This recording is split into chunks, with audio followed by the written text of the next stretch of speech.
Welcome to the Fear and Greed Daily Interview. I'm Sean Aylmer. In recent months, there's been story after story with good economic news, with the recovery in full swing. It's put pressure on the Reserve Bank to move on interest rates earlier than 2024, with the Commonwealth Bank last week predicting an increase in November next year. But all along, the greatest risk to our economic recovery has been another outbreak of COVID-19. Stephen Halmarick is the Chief Economist at the Commonwealth Bank. Stephen, welcome back to Fear and Greed. Thanks, Sean. Very good to be with you. We'll come to the latest outbreak in a moment, but compared to some of the other major banks and some other market economists, you were quite optimistic last week, and indeed you have been for 6 months or so it's not just last week. Why do you think we're going to get rate rises sooner than the Reserve Bank said? Well, as you pointed out, we've been on the more optimistic side of the growth forecast for quite some time, actually more than 6 months. From late last year, we could see the economy beginning to improve, and particularly it's the labour market. So as of May, we had the unemployment rate down at 5.1%. The labour market's improved about a year ahead of what the RBA had expected. So the unemployment rate now is down where the RBA thought it might be in a year's time. And we think the unemployment rate could be 4.5% by the end of this year and at 4% by the end of 2022. Now, if the unemployment rate's down at 4% by the end of 2022, we think that will put upward pressure on wages growth. So we think wages growth will be very close to 3% by the end of next year. Inflation will be at the very low end, but still back into the RBA's target range by the end of next year. And that's why we've put a rate hike in our profile for November 2022. Sustainably within 3% is where the Reserve Bank said it wants wages growth. There's been a couple of conditions on this, dare I say. Things need to happen. Now, one of those is government spending. What does government need to do to make this happen? Well, I think one of the things that's happened through the whole COVID-19 period that we hadn't seen for a long time is monetary policy and fiscal policy working together, working in the same direction. So we've had both policy arms being eased quite aggressively through the COVID period. And to get the RBA comfortable to raise interest rates, we think that the governments, both federal and state, need to continue to support economic growth through expansionary fiscal policy. And in fact, that's what we've seen in the budgets to date. And we'll need to see that again in the budget season in 2022, continued government support for the economy to ensure that the RBA is comfortable to begin to lift interest rates by the end of next year. Okay, so does that mean we'll see monetary policy tightening before we'll see fiscal policy tightening? Well, I think at the margins we'll see the budget deficits begin to decline, but that's mainly because revenue is likely to exceed expectations because the labour market, we think, will be tighter than the budget forecast. The overall economy will be a bit stronger. And so some of that extra revenue will go to support the budget bottom lines, but a fair chunk of it is likely to be spent. So I wouldn't say we're going to see monetary policy tightening while fiscal policy is easing further. Both will be reducing the support for the economy as the recovery continues. Okay, now what about migration? What role will that play? Well, this is critical. So at the moment, of course, we have almost no migration into Australia, and that's having a number of significant impacts on the economy, but particularly the labour market. So not having that marginal supply of labour or that extra supply of labour coming in from offshore is really tightening the labour market quickly. Most companies, or a large number of companies in Australia, are reporting skill shortages, a difficulty in filling the jobs they're advertising. And that's mainly because the borders are closed, as well as a gap between skills and jobs on offer. So if the border remains closed for another 12 months, and you'd have to say that looks more and more likely given the current situation in Sydney and other parts of the country, that will tighten the labour market even further, put more upward pressure on wages growth. And again, we think that's a critical element of the RBA needing to tighten monetary policy. Okay, and so you're predicting 2 rate rises next year, so 15 basis points in about September, October, is that right? And then another 25 basis points in November? No, so 15 basis points in November. Right. That'll take the cash rate from the current 10 basis points to 25 basis points, then 25 basis points in December next year, taking it to 50 basis points. And then 3 more the following year. 3 more in 2023. So 1 in the first quarter, 1 in the second quarter, 1 in the third quarter. So we're at 1.25% by the time we get to the end of the third quarter 2023. Okay, now we'll talk about what's happening at the moment shortly, but one thing about the Commonwealth Bank, you have huge amounts of data and you have data on debit and credit cards and that type of thing. Does all that feed into your forecasts and what is being shown in that area?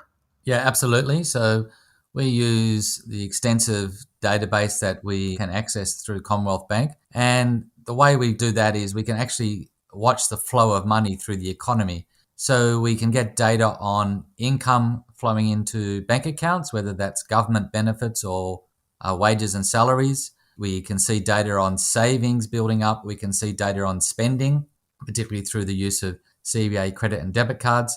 And we can also see data on lending. And given the size of the Commonwealth Bank, that's a very large sample size of the Australian economy. So that's showing us that income growth is quite strong. And that's mainly because of people being employed, new jobs being created, and employment increasing. So wages and salaries being paid into Commonwealth bank accounts is rising. We can see the savings pool is still very large. So people have a large amount of savings they can use to spend throughout the year. And we can see spending itself has been quite strong, although weaker last week as the Sydney lockdowns begun, which we can talk about. And lending, particularly for homes, has been incredibly strong. And putting all that together gives us a really great indicator of the strength of the recovery. And most importantly, it gives us those indicators quickly. Yeah. I mean, before official statistics, really. Oh, yeah, absolutely. Stay with me, Stephen. We'll be back in a minute.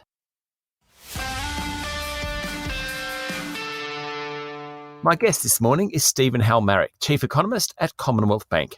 Let's talk about the lockdowns that are going on across the country as we speak. Western Australia, Queensland, South Australia, notwithstanding no cases, New South Wales, Northern Territory. Ironically, Victoria seems to be the one at the moment with the fewest number of restrictions, which is somewhat ironic, and Tasmania as well, of course.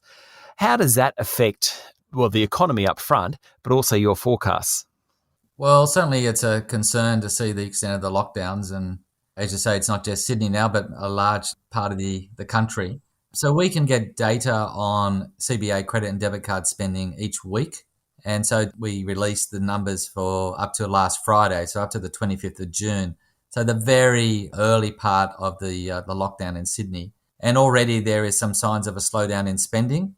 So we're comparing, if we compare last week to the similar week in 2019, so we're comparing spending to 2019, a more of a normal year, because this time last year things were anything but normal. Yep. So the pace of spending definitely slowed last week down to about 11% increase from 2019 levels. The average so far in 2021 has been a 17% rise. So definitely some signs of a slowdown last week. That was certainly in New South Wales, but also ACT. Whereas up until last week, Queensland, WA, South Australia and Tasmania are actually still fairly strong.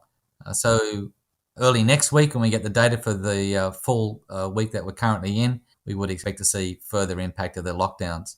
But I think it's worth saying, this was the situation last year in Victoria, is that when the lockdowns end, spending very quickly goes back up to where it was before, if not a little bit higher. So we're in a period of lockdown now, and we hope it's just 2 weeks. It might be a little bit longer. But the evidence from last year is as soon as the lockdowns are over, spending goes back up very quickly. So in a sense, in terms of your forecasts and that, which are much longer term, it won't make too much of a difference. No, so the current situation, we think will, certainly at this stage, will not have an impact on our expectations for the economy over the rest of the year and next year. As we've been talking about, we expect the Reserve Bank to raise interest rates in November 2022. So that's still not quite a year and a half away. So there's a lot of things that can happen between now and then. And so this lockdown that we're experiencing now, certainly too early to tell whether it has an impact on our longer term expectation for the economy.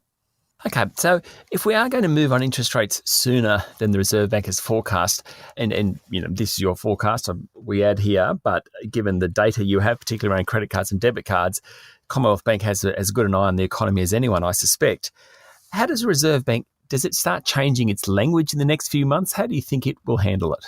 Yes, I think it'll be a staged change from the Reserve Bank. So the first stage is next week at the July board meeting, where they've made it very clear that they're going to make an announcement on the so-called yield curve control, targeting the April 2024 bond at 0.1%, and the bond purchase program, also known as quantitative easing. So we think what they'll do next week is maintain the yield curve control on the April 24 bond and not move to the new 3-year benchmark, which will be the November 2024. So by just linking the yield curve control to April 24, that's a signal that they think interest rates will be increasing early in 2024, not late that year. Okay. But we do think that before they raise the cash rate in November next year, they will need to make a further adjustment to that yield curve control program. And we think that would be actually ending that program. Right. So you can't be targeting the April 2024 bond at 0.1% when you're raising the cash rate from 0.1 to 0.25. So sometime late next year, maybe concurrently was when they raise the cash rate, they'd have to remove that yield curve control on the April 24 bond. Okay. Similarly, on quantitative easing, we think they'll be tapering their QE program. That means buying less bonds when the current round finishes in August. And that will be, again, an indicator that they think that the economy is in a more robust position. But by the time they're preparing to raise the cash rate in November 2022, we think the quantitative easing program would have come to an end. They'll cease that program. Okay, and so the effect for many of us is on our home loan mortgage rates. And what you're talking about, if the Reserve Bank does shift from next week, longer term fixed mortgage rates could start to rise a bit. Is that how it plays out in the real world? Yeah, so market expectations of the interest rate rise are likely to build as the RBA changes the unconventional monetary policy stance, the yield curve control, the quantitative easing program. Eventually, they'll have to change their language a bit and their forward guidance. And through that process, you would expect particularly shorter dated interest rates in the market, the 2-year, 3-year, 5-year part of the yield curve, to move higher, so bond yields to move higher. And that itself will be then reflected in other lending rates throughout the economy, including the fixed rate mortgages. Okay, so what's the biggest risk to your outlook? COVID-19. So the current... I think we've been saying that, Stephen, for about 18 months now. Yeah, exactly. Yeah. So an extensive lockdown where people are not spending, where businesses are not earning revenue, clearly that would change the picture. But fingers crossed we get on top of this current outbreak and the vaccine rollout can accelerate from here and we do go back to that much more optimistic outlook for the economy. Fantastic. Stephen, thank you for talking to Fear and Greed. My pleasure. Thanks, Sean. That was Commonwealth Bank Chief Economist Stephen Halmarick. This is the Fear and Greed Daily Interview. Join me every morning for the full Fear and Greed podcast with all the business news you need to know. I'm Sean Aylmer. Enjoy your day.